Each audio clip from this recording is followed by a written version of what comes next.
अंधेरे से लड़ने का साहस अगर शब्दों में दिखता है तो वहां मुक्ति बोध की लेखनी अवश्य मिलती है। आज शब्दों के सफर में मुक्ति बोध जी को हम पढ़ते हैं, सुनते हैं।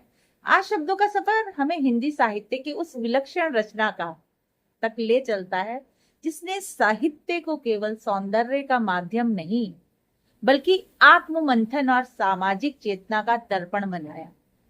गजानन माधव मुक्तिबोध। मुक्तिबोध हिंदी कविता के ऐसे कवि थे जिन्होंने अपने समय की विसंगतियों, अन्याय, शोषण और मनुष्य के भीतर चल रहे संघर्ष को अपनी रचनाओं का विषय बनाया। उनकी कविता में केवल भावनाएं नहीं बल्कि विचारों की गहराई और समाज के प्रति जिम्मेदारी का बोध मिलता है। उनकी प्रसिद्ध कविता अंधेरे में आज भी हिंदी साहित्य की सबसे महत्वपूर्ण रचनाओं में गिनी जाती है। मुक्तिबोध ने अपने लेखन के माध्यम से उन सवालों को उठाया जिन्हें अक्सर समाज अनदेखा कर देता है।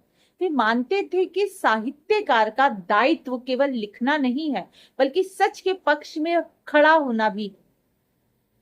उनकी लेखनी हमें यह सिखाती है कि परिवर्तन बाहर से नहीं, पहले भीतर से शुरू होता है। जब मनुष्य अपने भीतर के अंधेरे को पहचान लेता है तभी वह समाज में उजाला फैलाने की क्षमता करता है और रखता है।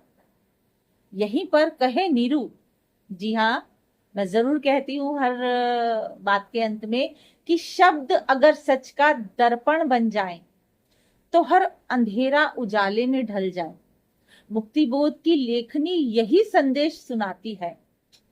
जागृत चेतना से ही नई सुबह आती है।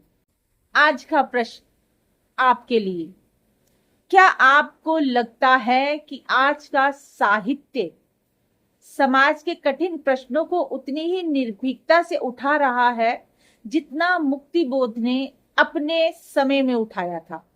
अपने विचार अवश्य साझा करें जिससे कि हमें और समाज को भी यह आभास हो और पता चले कि हाँ, हम अपने साहित्य के विस्तार के लिए कितना काम कर रहे हैं, उसके लिए कितने संवेदनशील हैं, उसके लिए हमारे विचार, हमारी भावनाएं क्या हैं और हम कितना इन लेखकों को, कवियों को पढ़ते हैं।